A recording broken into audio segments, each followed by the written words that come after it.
ಬ್ರೇಕ್ನ ನಂತರ ಮತ್ತೆ ಕಾರ್ಯಕ್ರಮಕ್ಕೆ ಸ್ವಾಗತ. ನಿದ್ರೆ ಲಂಚಪ್ಪ ನನ್ನ ಮಾಳ್ಗೆಯವರೇ, ಒಟ್ಟಿನಲ್ಲಿ ನೀವು ರಾಜ್ಯ ಜನತೆ ಮೇಲೆ KG ಗಟ್ಟಲೆ ಹೂ ಬಿಡ್ತಾ ಇದ್ದೀರಿ. ನೋಡಿ, ನಮ್ಮದು ನಾನು ಸ್ಪಷ್ಟವಾಗಿ ಹೇಳಲಿಕ್ಕೆ ಇಷ್ಟಪಡ್ತೇನೆ, ನಮ್ಮದು ತತ್ವ ಸಿದ್ಧಾಂತ ಉಳ್ಳಂತಹ ರಾಜ್ಯದ ಜನತೆಯ ಮೇಲೆ ತಲೆ ಮೇಲೆ ಹೂ ಇಡ್ತಕ್ಕಂತಹ ಪಕ್ಷವೇ ಹೊರತು ನಾವು ಕಿವಿ ಮೇಲೆ ಹೂ ಇಡ್ತಕ್ಕಂತಹ ಪಕ್ಷ ಅಲ್ಲ. ಅಂದ್ರೆ ಹೂ ಇಡಬೇಕಾದ್ರೂ ನಿಮ್ಮ ತತ್ವ ಇದೆ, ಕರೆಕ್ಟ್ ಆಗಿ ಹೂ ಬಿಡ್ತೀರಿ. ಹೌದು, ತಪ್ಪೇನು? ರಾಜ್ಯದ ಜನತೆ ನಮಗೆ ದೇವ್ರ ಸಮಾನ, ಅದಕ್ಕೋಸ್ಕರ ನಾವು ರಾಜ್ಯದ ಜನತೆಯ ತಲೆಯ ಮೇಲೆ ಹೂವನ್ನು ಇಡ್ತೇವೆ. ನಿದ್ರೆ ಲಂಚಪ್ಪ ನನ್ನ ಮಾಳ್ಗೆಯವರೇ, ದೇವ್ರಿಗೆ ಯಾಕ್ರಿ ಮೋಸ ಮಾಡ್ತೀರಿ? ಒಂದ್ಸಲ ಹೇಳ್ತೀರಿ ಹೈಕಮಾಂಡ್ಗೆ ಹೋಗಿ ಮೇಡಮ್ ಮೇಲೆ ಕೈ ಬಿಡ್ತೀರಿ, ಇನ್ನೊಂದ್ಸಲ ಹೇಳ್ತೀರಿ ರಾಜ್ಯ ಜನತೆ ಮೇಲೆ ತತ್ವದ ಮೇಲೆ ಹೂ ಬಿಡ್ತೀರಿ. ಇನ್ನು ಏನೇನು ಮಾಡ್ತೀರಿ ನೀವು? ಏನೇನು ಇಡ್ತೀರಿ ನೀವು? ಹೀಗೆ ನೋಡಿ, ಈ ರಾಜ್ಯದಲ್ಲಿ ನಾನು ಹೇಳ್ತಕ್ಕಂಥದ್ದು ಒಂದೇ, ರಾಜ್ಯದ ಜನತೆಗೆ ಗೊತ್ತು, ಈ 72 ಕೋಟಿ ಜನಸಂಖ್ಯೆಗೆ ನಾವು ಏನು ಮಾಡಿದ್ದೇವೆ ಅಂತಕ್ಕಂಥದ್ದು ಸ್ಪಷ್ಟವಾಗಿ ಗೊತ್ತಿದೆ. ಲಂಚಪ್ಪಾನಂದ ಸರ್ ಅವರೇ ಹೇಳಿ, ನೀವು ಹೇಳ್ತಾ ಇರೋದು 72 ಕೋಟಿ ಜನ ರಾಜ್ಯದಲ್ಲಿ ಅಂತ ಹೇಳ್ತಾ ಇದ್ದೀರಿ. ಮತ್ತೆ ನಿದ್ರೆ ಬಂದೋಯ್ತು ನಿಮಗೆ. ರಾಜ್ಯದಲ್ಲಿ ಇರೋದು 7 ಕೋಟಿ ಜನ, ನೀವು 72 ಕೋಟಿ ಅಂತೀರಿ. ಬೈ ಮಿಸ್ಟೇಕ್ 7 ಕೋಟಿ. ಅಲ್ಲ, ನಿದ್ರೆ ಬಂದಾಗ ಮಿಸ್ಟೇಕ್ ಆಗತ್ತೆ, ಬಿಡಿ. ಇರ್ಲಿ, ಈ ರಾಜ್ಯದ ಜನತೆಗೆ ಮುಂದೆ ಪ್ರಮಾಣ ಮಾಡಿ ಹೇಳ್ತಾ ಹೂ ಇಡ್ತೀನಿ ಅಂತ ಹೇಳ್ತಾ ಯಾವುದೇ ಕಾರಣಕ್ಕೂ ನಾವು ಲಂಚವನ್ನ ಮುಟ್ಟಿಲ್ಲ. ರಾಜ್ಯದ ಅಭಿವೃದ್ಧಿಯೇ ನಮ್ಮ ಗುರಿ. ಇರ್ಲಿ, ನೀವು ಆವಾಗ ನೀವು ಡೆಲ್ಲಿಗೆ ಹೋಗ್ತಿರಂತೆ, ವಾರಕ್ಕೆ 2 ಸಲ ಡೆಲ್ಲಿಗೆ ಹೋಗ್ತಿರಂತೆ. ಹೌದು ಸ್ವಾಮಿ, ನಮ್ಗೆ ಹೋಗುವಂತ ಕೆಲಸ ಇರುತ್ತೆ. ನಮ್ಮ ಮೇಡಮ್ ಅವರ ಆಂತರಿಕ ಸಮಸ್ಯೆಗಳು ಮತ್ತು ನಮ್ಮ ಆಂತರಿಕ ಸಮಸ್ಯೆಗಳು ಇವೆಲ್ಲವುಗಳನ್ನ ಕೂಡ ನಾವು ಬಗೆಹರಿಸಿಕೊಳ್ಳೋದಕ್ಕೋಸ್ಕರ ನಾವು ಡೆಲ್ಲಿಗೆ ಹೋಗ್ತಾ ಇದ್ದೀವಿ. ಅಂದ್ರೆ ನಿಮಗೆ ಮೇಡಮ್ ಆಂತರಿಕ ಸಮಸ್ಯೆ ಬಗೆಹರಿಸೋದು ಬಹಳ ಮುಖ್ಯ.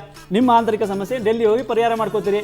ಒಟ್ಟಿನಲ್ಲಿ ನಿಮಗೆ ರಾಜ್ಯದಲ್ಲಿ ಆಗ್ತಾ ಇರುವಂತಹ ಸಮಸ್ಯೆನ ಪರಿಹಾರ ಮಾಡೋದು ಮುಖ್ಯ ಅಲ್ಲ, ರೈತರ ಸಮಸ್ಯೆನ ಪರಿಹಾರ ಮಾಡೋದು ಮುಖ್ಯ ಅಲ್ಲ, ಬೆಂಗಳೂರಿಂದ ಡೆಲ್ಲಿಗೆ ಓಡೋದೇ ನಿಮಗೆ ಬಹಳ ಮುಖ್ಯ. ಇದು ನಿಮ್ಮ ತಪ್ಪು ಕಲ್ಪನೆ. ನಾನು ಹೇಳ್ತಾ ಇದ್ದೀನಿ ನೋಡಿ, ಸ್ಪಷ್ಟವಾಗಿ ಇದು ನನ್ನ ತಪ್ಪು ಕಲ್ಪನೆ ಅಲ್ಲ, ಇದು ನಿಮ್ಮ ತಪ್ಪು ಕಲ್ಪನೆ. ನೀವು ಮಾಡ್ತಾ ಇರೋದು ತಪ್ಪು. ನೋಡಿ, ನಾನು ಕೇಳ್ತೇನೆ ನಿಮ್ಮ ಹತ್ರ, ರಾಜ್ಯದ ಜನತೆಗೋಸ್ಕರ ಏನು ಮಾಡಿದ್ದೀರಿ ಅಂತ ಕೇಳಿ, ನಾವು ಸ್ಪಷ್ಟವಾಗಿ ಹೇಳಿ. ಅದನ್ನ ನಾನು ಕೇಳೋದೇನಿದೆ, ನೀವೇ ಹೇಳಿ. ರಾಜ್ಯದಲ್ಲಿ 7 ಕೋಟಿ ಜನ ನೋಡ್ತಾ ಇದ್ದಾರೆ, ಹೇಳಿ. ಈ ಹಿಂದೆ ಅನೇಕ ಕಾಲು ಜಾಥಾಗಳು ನಡೆದಿದೆ. ಈಗ ನಾವು ಮುಂದೆ ನಮ್ಮ ಟೋಪಿ ಪಕ್ಷದವರು ಇಡೀ ರಾಜ್ಯಾದ್ಯಂತ ಕೈ ಜಾಥಾವನ್ನ ನಡೆಸ್ತಾ ಇದ್ದೇವೆ, ಬೃಹತ್ ಪ್ರಮಾಣದಲ್ಲಿ.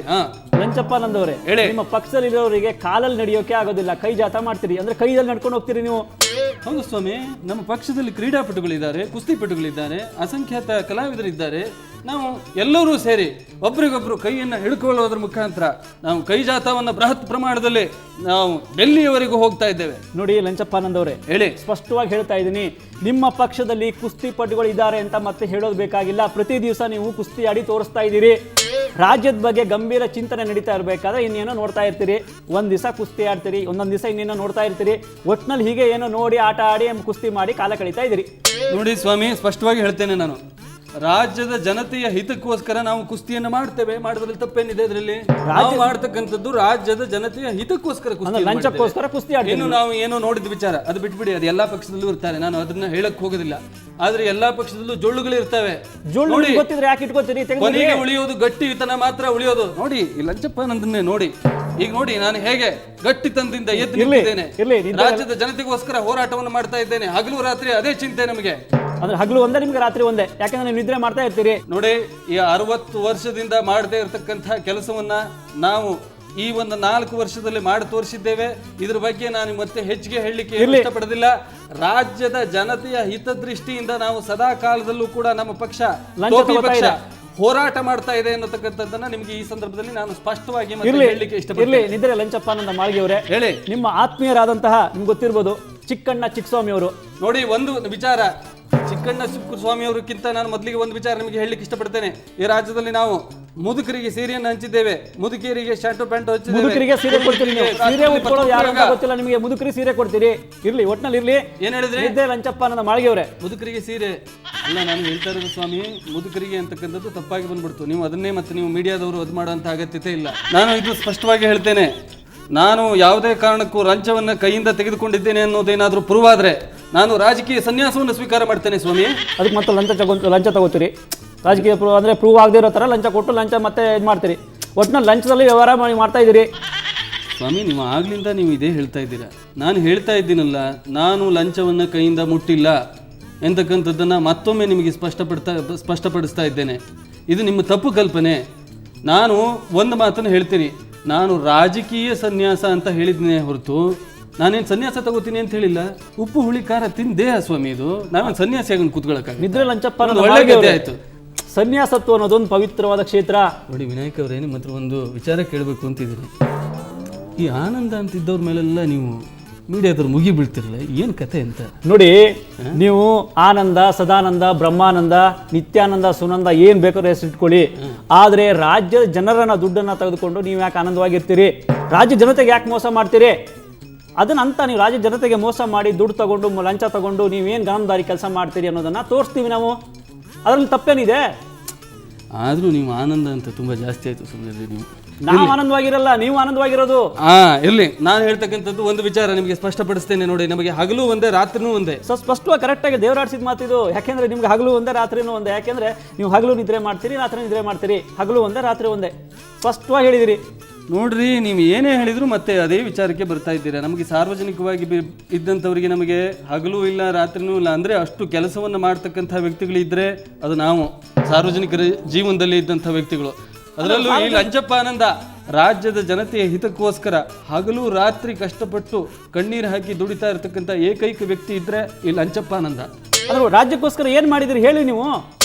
ಸ್ವಾಮಿ, ರಾಜ್ಯಕ್ಕೋಸ್ಕರ ಕಾಲ ಪಕ್ಷದವರು 60 ವರ್ಷದಿಂದ ಮಾಡದೇ ಇರತಕ್ಕಂಥದ್ದನ್ನ ನಾವು 3 ವರ್ಷದಿಂದ ಮಾಡಿ ತೋರಿಸಿದ್ದೇವೆ. ನನ್ನ ಅಧಿಕಾರಾವಧಿಯಲ್ಲಿ ಲಂಚಪ್ಪ ಆನಂದನ ಅಧಿಕಾರಾವಧಿಯಲ್ಲಿ ನಾವು ಏನು ಮಾಡಿದ್ದೇವೆ ಆಗ್ಲೇ ಹೇಳಿದಿರಿ. ಎಲ್ಲರಿಗೂ ಗೊತ್ತು. ರಾಜ್ಯದ 72 ಕೋಟಿ ಜನಸಂಖ್ಯೆಗೆ ಗೊತ್ತು. ಅಂದ್ರೆ ಮೂರೇ ವರ್ಷದಲ್ಲಿ ತೆಗ್ಬಿಟ್ಟಿದ್ದೀರಿ ಅಂತ ಅವಾಗಲೇ ಹೇಳಿದಿರಿ. ಮತ್ತೆ ಹೇಳೋದು ಬೇಕಾಗಿಲ್ಲ. ಮತ್ತೇನ್ ಮಾಡಿದಿರಿ ರಾಜ್ಯಕ್ಕೋಸ್ಕರ ನೀವು? ರಾಜ್ಯದ ಜನತೆಗೋಸ್ಕರ ನಾನು ಹೇಳಲಿಕ್ಕೆ ಇಷ್ಟಪಡ್ತೇನೆ, ಪ್ರಾಥಮಿಕ ಶಾಲೆಯ ಎಲ್ಲಾ ಮಕ್ಕಳಿಗೂ ಕೂಡ ಟೋಪಿ ಹಾಕೋ ವ್ಯವಸ್ಥೆಯನ್ನು ಮಾಡಿಸಿದ್ದೇನೆ. ಏನು ಅಂದ್ರೆ ಇದ್ರ ಉದ್ದೇಶ ಏನು ಅಂತಂದ್ರೆ, ನಾವು ಒಂದೇ ಒಂದು ಎಲ್ಲ ಮಕ್ಕಳು ಕೂಡ ಆರೋಗ್ಯ ಚೆನ್ನಾಗಿರಬೇಕು, ಚಳಿಗಾಲ, ಮಳೆಗಾಲ, ಬೇಸಿಗೆ ಕಾಲದಲ್ಲಿ ಯಾವ ಕಾಲದಲ್ಲೂ ಕೂಡ ಅವರಿಗೆ ತೊಂದರೆ ಆಗಬಾರ್ದು ಅಂತಕ್ಕಂಥ ಒಂದೇ ಒಂದು ಉದ್ದೇಶದಿಂದ ಚಿಕ್ಕ ಮಕ್ಕಳಿಗೆ ಟೋಪಿ ಹಾಕುವಂತಹ ಒಂದು ವ್ಯವಸ್ಥೆಯನ್ನ ನಮ್ಮ ಪಕ್ಷದವರು ಮಾಡಿದೆ. ಇನ್ನೊಂದು ಮುಖ್ಯವಾದಂತಹ ವಿಚಾರಕ್ಕೆ ಬರ್ತೇನೆ. ಈಗೀಗ ನಾವು ಹೊಸ ಒಂದು ಕಾನ್ಸೆಪ್ಟ್ ಅನ್ನು ತಂದಿದ್ದೇವೆ, ಟೋಪಿ ಹಾಕಿ ಬದಲಾವಣೆ ತನ್ನಿ ಅಂತಕ್ಕಂಥದ್ದು. ಅದು ನಾವು ಎಲ್ಲ ಈ ರಾಜ್ಯಾದ್ಯಂತ ಹೊರಟಿದ್ದೇವೆ, ಟೋಪಿ ಹಾಕಿ ಬದಲಾವಣೆ ತನ್ನಿ. ನಮ್ಮ ಪಕ್ಷದ ತತ್ವ ಸಿದ್ಧಾಂತಗಳನ್ನ ಒಪ್ಪಿಕೊಂಡು ಬರುವಂತಹ ಯಾರೇ ವ್ಯಕ್ತಿಗಳಿಗೂ ಕೂಡ ನಾವು ಮುಕ್ತವಾದಂತಹ ಸ್ವಾಗತವನ್ನು ಕೊಡ್ತೇವೆ. ನಾನು ಸ್ಪಷ್ಟವಾಗಿ ಹೇಳಲಿಕ್ಕೆ ಇಷ್ಟಪಡ್ತೇನೆ, ವಿನಾಯಕ್ ಅವರೇ, ನಾನು ಈ ಪಕ್ಷಕ್ಕೋಸ್ಕರ ತುಂಬಾ ಬೆವರು ಸುರಿಸಿ ದುಡಿದವರಲ್ಲಿ ಈ ಲಂಚಪ್ಪ ಅಂತ ಬಹಳ ಇಲ್ಲಿ ದೊಡ್ಡ ವ್ಯಕ್ತಿ ಅನ್ನೋದನ್ನ ಈ ರಾಜ್ಯದ ಜನತೆ ಎಲ್ಲರೂ ನೋಡಿದ್ದಾರೆ. ನಾನು ಈ ಪಕ್ಷಕ್ಕೋಸ್ಕರ ಹಗಲು ರಾತ್ರಿ ಕಷ್ಟಪಟ್ಟು ಆದ್ರೆ ಪಕ್ಷದ ಲಂಚಪ್ಪ ನನ್ನ ಮಾಳಿಗೆಯವರೇ, ಕೆಲವೊಂದು ವ್ಯಕ್ತಿಗಳು ನನ್ನ ಮೇಲೆ ಸುಳ್ಳು ಆಪಾದನೆಯನ್ನು ಹೊರಿಸ್ತಾ ಇದ್ದಾರೆ. ಅದು ಇನ್ನು 3-4 ವರ್ಷಗಳಲ್ಲಿ ತೀರ್ಮಾನ ಆಗುತ್ತೆ. 3-4 ವರ್ಷದಲ್ಲಿ ಮತ್ತೆ ಲಂಚ ತಗೋತೀರಿ ಅಂತ ಸ್ಪಷ್ಟವಾಗಿ ಹೇಳ್ತಾ ಇದ್ದೀರಿ. ಇರ್ಲಿ, ಇದೇ ಲಂಚಪ್ಪ ನನ್ನ ಮಾಳಿಗೆಯವರೇ, ಕೆಲವರು ಏನೇನೋ ಮಾಡಿ ಹೆದರ್ಸ್ತಾರಂತೆ. ಒಬ್ರು ಹತ್ತೆ ಹೆದರ್ಸ್ತಾರಂತೆ, ಇನ್ನೊಬ್ರು ಇನ್ನೇನೋ ಮಾಡಿ ಹೆದರ್ಸ್ತಾರಂತೆ. ಒಂದು ಮೊದಲನೇ ಕ್ಯಾಟಗರಿ ಅಳುತ್ತಾ ಹೆದರ್ಸ್ತಾ ಇದ್ದೀರಿ. ಇರ್ಲಿ, ಏನೇನೋ ಮಾಡ್ತಾ ಇದ್ದೀನಿ. ರಾಜ್ಯದ ಜನತೆಗೋಸ್ಕರ ಕಣ್ಣೀರು ಹಾಕಿದ್ದೇನೆ ಸ್ವಾಮಿ. ನಾನೇನು ಯಾರೋ ನನ್ನ ವೈಯಕ್ತಿಕವಾದಂತ ಕಣ್ಣೀರು ಹಾಕಿ. ಇರ್ಲಿ, ನಿದ್ರೆ ಲಂಚಪ್ಪ ನನ್ನ ಮಾಳಿಗೆಯವರೇ, ಮತ್ತೆ ಇದ್ರ ಬಗ್ಗೆ ನಾವು ಹೆಚ್ಚಿಗೆ ಒಂದು ಮಾತಾಡೋಣ ಒಂದು ಚಿಕ್ಕ ಬ್ರೇಕ್ನ ನಂತರ.